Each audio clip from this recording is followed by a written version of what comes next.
Hello hi everyone. आज हम लोग चेक करेंगे ज्ञान जरा हटके की वीडियो, गाजा पे कब्जे के पीछे का खेल, the game behind this capture Gaza plan. Let's jump to the video. दोस्तों जय हिंद, वंदे मातरम। मेरा नाम है सुरमाशुरी और आप देख रहे हैं ज्ञान जरा हटके। और आज इस वीडियो में हम लोग बात करने जा रहे हैं इस इजराइल हमास वॉर को लेके दो ऐसे पॉइंट्स के बारे में जो काफी लंबे समय से मेरे माइंड में चल रहे हैं, लेकिन ये इंदौर से जयपुर शिफ्ट होने के चक्कर में ये जो 15-20 दिन का गैप मारा मैंने, इसमें पॉइंट मिस हो गए। बट क्योंकि दोनों ही पॉइंट इंटरेस्टिंग है, इस वजह से मैंने सोचा आज ये वीडियो बना के अपन लोग डेडिकेटेडली इन पॉइंट्स को डिस्कस कर ले। और ये पॉइंट्स हैं इस इजराइल हमास वॉर में बिहाइंड द सीन जो जियो पॉलिटिक्स चल रही है, उस जियो पॉलिटिक्स के बारे में। बट हम लोग इसके ऊपर बात करें उससे पहले मैं आप लोगों को यहाँ पे ये बात साफ साफ बता दूं कि जो दोनों ही पॉइंट्स है ये शुद्ध रूप से मेरे दिमाग की उपज है, मतलब कि मेरा पर्सनल ओपिनियन है। सो ये बात याद रखिएगा ना। जैसे कि हम सभी लोग जानते हैं कि भैया ये जो इजराइल हमास वॉर शुरू हुई, हमास द्वारा इजराइल के ऊपर आतंकवादी हमला किए जाने के बाद, इस इजराइल हमास वॉर के शुरू होने से पहले सऊदी अरेबिया और इजराइल के बीच में एक डील होने को लेकर बातचीत चल रही थी, जिसमें सऊदी अरेबिया इजराइल को एज ए नेशन रिकॉग्नाइज करता और बदले में सऊदी अरेबिया को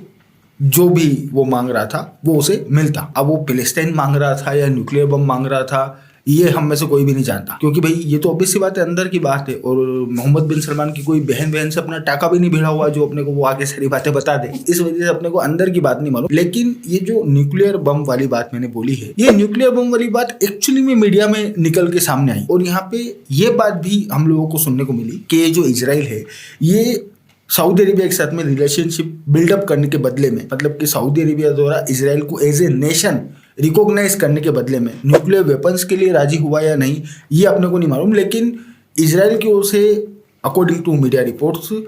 इस बात को लेके बिल्कुल भी ऑब्जेक्शन नहीं था कि सऊदी अरेबिया के पास यूरेनियम को इनरिचमेंट करने की टेक्नोलॉजी आ जाए। बस उसका ये कहना था कि अमेरिका इसको मॉनिटर करे। बट जहां तक मीडिया रिपोर्ट्स मैंने पढ़ी उसमें मुझे यही समझ में आया कि अमेरिका वाले नहीं चाह रहे थे कि सऊदी अरेबिया ये यूरेनियम के इनरिचमेंट की प्रोसेस में जाए, खैर जो कुछ भी हो। लेकिन अब जैसा कि हम सभी लोग जानते हैं कि भैया इस वक्त इजराइल हमास वॉर चल रही है, और इस इजराइल हमास वॉर में पहले इजराइल ने नॉर्थ गाजा में कार्रवाई करना शुरू किया था और फिर साउथ गाजा में भी कार्रवाई करना शुरू कर दिया। प्लस साथ ही साथ इजराइल के जो मौजूदा प्राइम मिनिस्टर है यानी कि बेंजामिन नेतन्याहू, और बेंजामिन नेतन्याहू के जो समर्थक लीडर्स हैं उनकी ओर से कुछ इस टाइप की बातें भी की जा रही है कि भैया ये जो गाजा है इस इजराइल हमास वॉर के खत्म होने के बाद, यानी कि इजराइल द्वारा गाजा में घुस के गाजा से हमास को पूरी तरीके से वाइप आउट करने के बाद में इजराइल को एक्चुअली में गाजा को कंट्रोल करना चाहिए और रन करना चाहिए। बोले तो गाजा का जो पूरा का पूरा एडमिनिस्ट्रेशन और सिक्योरिटी है वो इजराइल संभालेगा, ताकि हमास यहाँ पे ना पनप पाए। अब जब ये बात निकल के आई, और ये बात एक्चुअली में निकल के आई है, सो जब ये बात निकल के आई तो अमेरिका की ओर से हम लोगों को इमीडिएटली इसके ऊपर रिएक्शन देखने को मिला, जिसमें अमेरिका के जो मौजूदा राष्ट्रपति यानी कि जो बाइडेन, बोले तो हमरे बुढ़ऊ ने इजराइल की इस मंशा को लेकर यहाँ पे ये बात साफ साफ क्लियर कर दी कि भैया इजराइल की आर्मी गाजा के अंदर घुसी है, बहुत अच्छी बात है। इजराइल की आर्मी गाजा के अंदर हमास को खत्म करने की बात कर रही है, वो भी बहुत अच्छी बात है। हमास के खात्मे तक युद्ध नहीं रुकेगा, ये भी हम लोग मान रहे हैं। लेकिन वॉर पूरी तरीके से खत्म होने के बाद गाजा को इजराइल कंट्रोल करेगा, ये बात हमको एक्सेप्टेबल नहीं है। मतलब कि अमेरिका वालों को यहाँ पे ये क्लियर कट स्टैंड है कि जब ये वॉर खत्म होगी तो उसके बाद में गाजा का जो एडमिनिस्ट्रेशन है और गाजा की जो सिक्योरिटी है वो पैलेस्टाइन की अथॉरिटीज को दी जाएगी। अब मेरे हिसाब से आप लोगों को यहाँ पे ये बात तो पता होगी कि ये जो पैलेस्टाइन का पूरा सिस्टम है ये दो भागों में बटा हुआ है, एक तो गाजा हो गया और एक वेस्ट बैंक हो गया। गाजा को हमास वाले रन करते हैं और ये जो वेस्ट बैंक है, वेस्ट बैंक को पैलेस्टाइन की जो अथॉरिटी है वो रन करती है, और ग्लोबल लेवल पे दुनिया पैलेस्टाइन की इसी अथॉरिटी को रिकॉग्नाइज करती है पैलेस्टाइन के लेजिटिमेट रिप्रेजेंटेटिव के तौर पे। सो अमेरिका वाले बोल रहे हैं कि यही अथॉरिटी रन करेगी। प्लस साथ ही हाल ही में हम लोगों को पैलेस्टाइन की इस अथॉरिटी की ओर से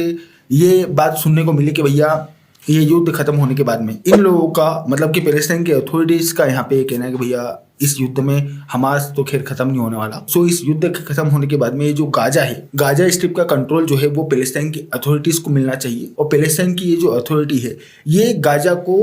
हमास के साथ पार्टनरशिप में रन करेगी, जिसमें हमास जूनियर पार्टनर होगा और पैलेस्टाइन की ये जो अथॉरिटीज है ये सीनियर पार्टनर होगी। गाजा के फ्यूचर को लेकर इस टाइप की बात यहाँ पे हो रही है। बट मुझे थोड़ा सा पर्सनली ऐसा लग रहा है कि ये जो अमेरिका वाले हैं और इजराइल वाले, ये लोग यहाँ पे एक्चुअली में थोड़ा सा बड़ा गेम खेल रहे हैं। इन लोगों का एक्चुअली में गाजा के ऊपर कब्जा करने का मन है, और कब्जा इस तरीके से होगा कि ना इजराइल की बात खाली जाए और ना अमेरिका वालों की, क्योंकि बात क्या हो रही है भाई, बात ये हो रही है कि गाजा के अंदर युद्ध खत्म होने के बाद में इजराइल वाले बोल रहे हैं कि हम कंट्रोल करेंगे और अमेरिका वाले बोल रहे हैं कि नहीं, पैलेस्टाइन वालों को इसका कंट्रोल देंगे। लेकिन ये सब कुछ तब होगा जब युद्ध खत्म होगा। बट अगर युद्ध खत्म ही ना हो तो मतलब कि पैलेस्टाइन की जो अथॉरिटीज है वो खुद कह रही है कि भैया गाजा के अंदर हमास का खात्मा, मतलब पूरी तरीके से खात्मा इम्पॉसिबल है, और इसराइल वाले बोल रहे हैं कि भैया जब तक हमास को खत्म नहीं कर देंगे तब तक ये जंग जारी रहेगी। सो इस हिसाब से और इस पर्टिकुलर एंगल से हम लोग इस सिचुएशन को देखें तो गाजा के अंदर हमास को पूरी तरीके से खत्म करने के नाम पे इजराइल की जो आर्मी है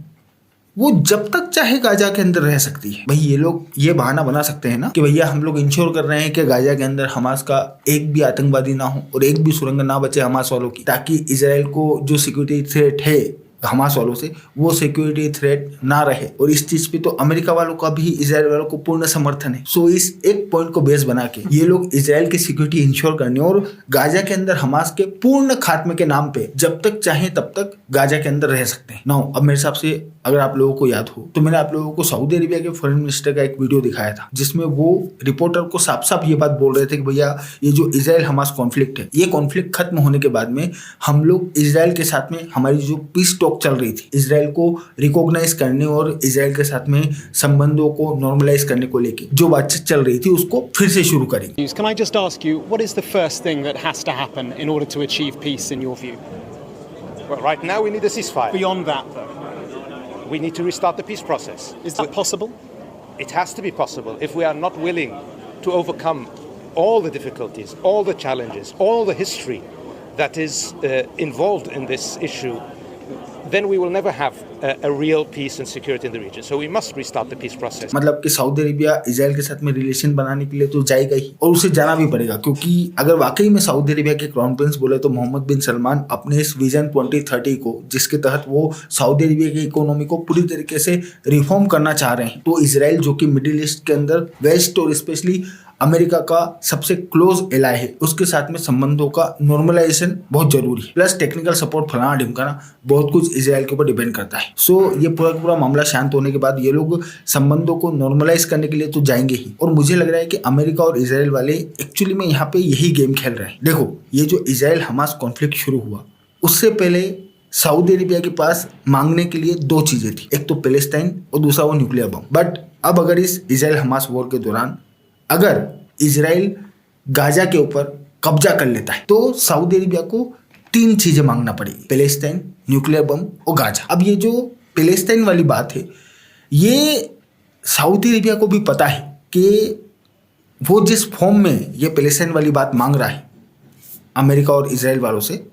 वो उसे नहीं मिलने वाली। इसी वजह से तो ये लोग न्यूक्लियर वेपन्स के ऊपर ज्यादा जोर दे रहे थे। बट अब तक सऊदी अरेबिया के साथ में इशू ये था कि अगर सऊदी अरेबिया इजराइल के साथ में अपने रिलेशंस को नॉर्मलाइज करने के लिए जाता है और उसके बदले में चलो उसे अगर न्यूक्लियर वेपन मिल गए, बट अगर पैलेस्टाइन को लेके उसे यहाँ पे इस डील के अंदर कुछ भी नहीं मिलता है तो फिर ये जो दुनिया के अंदर मुस्लिम्स बैठे हुए हैं, यानी कि ये जो इस्लामिक वर्ल्ड है जिसका सऊदी अरेबिया लीडर है, उसमें सऊदी अरेबिया की जो रेपुटेशन है और स्पेशली मोहम्मद बिन सलमान की जो रेपुटेशन है वो खराब होगी। और मोहम्मद बिन सलमान की रेपुटेशन की स्थिति तो वैसे भी नाजुक चल रही है, क्योंकि बंदा प्रोग्रेसिव पर्सन है और बंदा सऊदी अरेबिया के अंदर दुनिया भर के रिफॉर्म्स इंट्रोड्यूस कर भी रहा है और आगे भी करेगा। सो दुनिया के अंदर बैठे हुए जो कट्टर इस्लामिस्ट हैं ये लोग तो ऑलरेडी बंदे से नाराज चल रहे हैं। सो ऐसे में अगर मोहम्मद बिन सलमान जो कि सऊदी अरेबिया के लीडर है, अगर ये इजराइल के साथ में रिलेशंस को नॉर्मलाइज करने की जो डील होती है उस डील में पैलेस्टाइन के लिए कुछ भी लेके नहीं आते हैं तो फिर तो भले ही इस डील के बदले में न्यूक्लियर बम मिल जाए, लेकिन इस्लामिक वर्ल्ड की जो लीडरशिप है